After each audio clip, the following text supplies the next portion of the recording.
Alright guys, getting down to the 0 hour, whatever you want to call it, but I'm getting close to the time where I gotta leave in departure. So tonight, Friday night, I have a lot of things ahead of me, and it might be a little overzealous, but I have a big list of things that I just absolutely have to knock out tonight.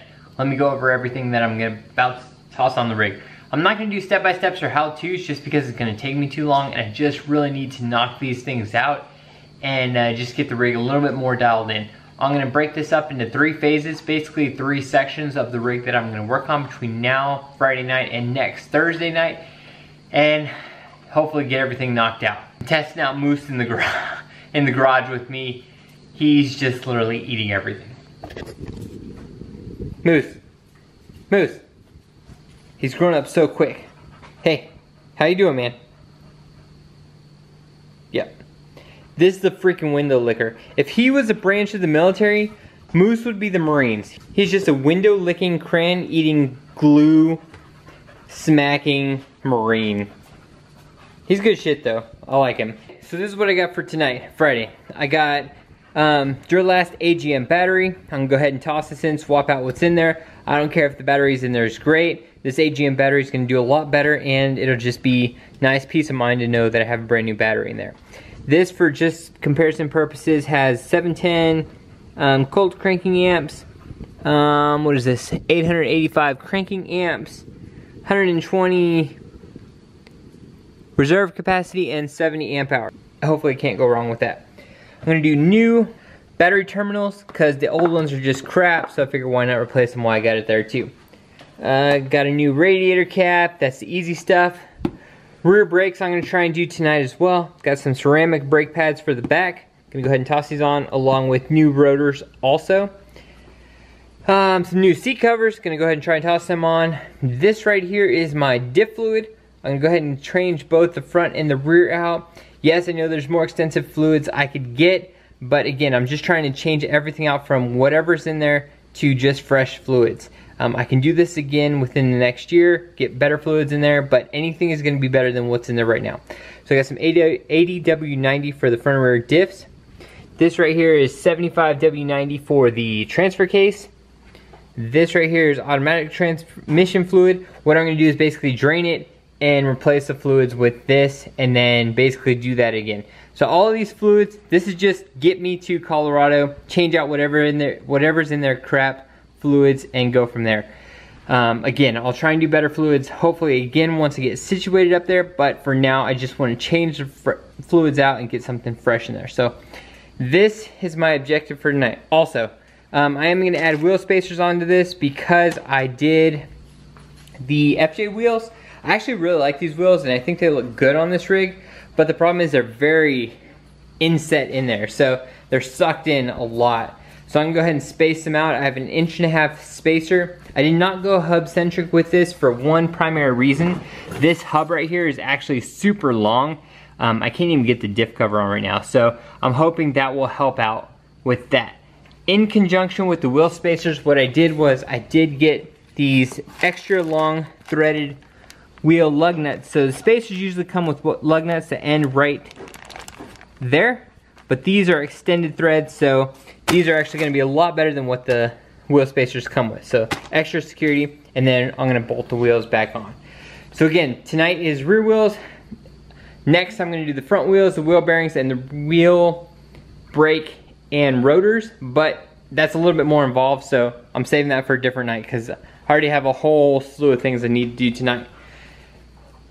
Third night is going to be, got a little boxers right here. Third night is going to be the 7-pin brake controller. Have that right here. I'm going to do a 4-pin conversion, mount it up, and then I went with the Tekansha P3 brake controller. I've heard really good things about these Prodigy brake controllers, and I'm excited to have this in there. So that's going to be my third night, brake controls. So between night 1, night 2, freaking brown booty, and night 3, I'm hoping to get this all dialed in. What do you got? Okay, so bear with me. I'm gonna go ahead and try and get this all knocked out, and I will touch base with you again, hopefully not too many hours later when I have everything swapped out. Again, I'm not gonna film everything that I'm doing, but I just wanna keep you guys up to speed with what I'm doing for this rig to get it ready for the Colorado trip and to tow a trailer all the way up there.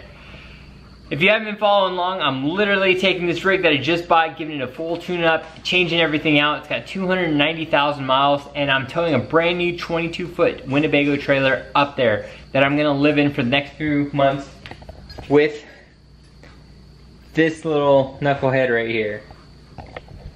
So, we'll see how it goes. It's gonna be an adventure. I'm leaving next week on Friday, and hopefully making it up there in one piece, nice and slow. I plan on getting like 6 miles per gallon. I understand that.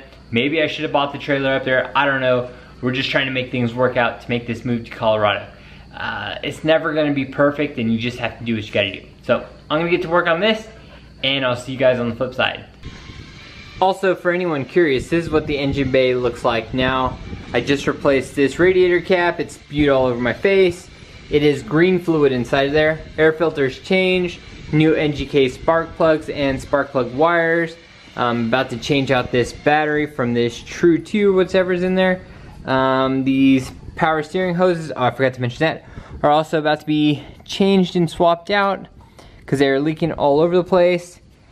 What else did they do with the tune-up? I have a new fuel filter, which I'm hoping to change out before the trip as well.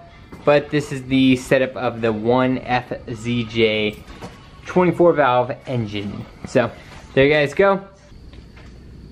Real quick, I did want to add one more thing that I found was very interesting with this rig.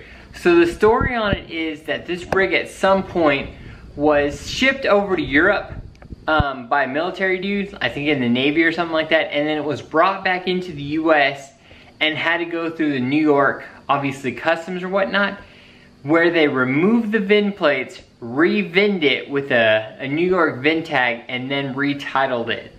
I'm not sure about that at all. I do know that it was re-VIN'd in New York. I don't know if that's why the VIN tags were removed. It doesn't make sense to me that they would remove the VIN tags when they re-import it, but I could be completely wrong. So hopefully someone has some insight on that. But I'm gonna show you what I'm talking about. So yeah, as you can see right there, the VIN plate has been removed by someone, whether it was when they re-brought it into the US or whatnot, but there is no VIN tag up here. The new VIN tag is actually in the door. And this is a state of New York. Let me see if I can get it. VIN tag. So it's been re-VIN'd and everything. So it's good to go. I titled it. No issues. It's insured. It's been titled. There's been 0 issues with this at all. But I'm very interested in that. So if any of you guys have done that before or have any experience with that, I'm really interested to hear what your feedback is. Is that how it actually goes, or what's the story on this? Regardless, it's all good to go. Titles, everything is straight now. But again, I've just no experience with this. All right. So fast forward, I don't know, a bunch of hours. So basically, I think I started this project at about 9:15.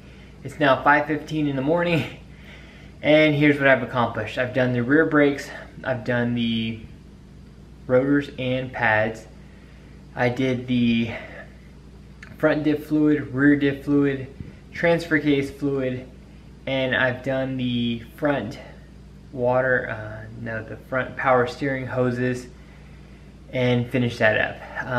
What else have I done? Got the adapters on the back wheels and the extended thread lug nuts and everything else hopefully dialed in. I'll also put the seatbelt back on the passenger side. So needless to say, I'm pooped. Everything took way longer than it was supposed to. That's how things work with these. Especially those front hoses. Those took forever to get off. They were super hard, just cracked, dry rotted, and were just a real pain in the ass to get off. But that's where I'm at now.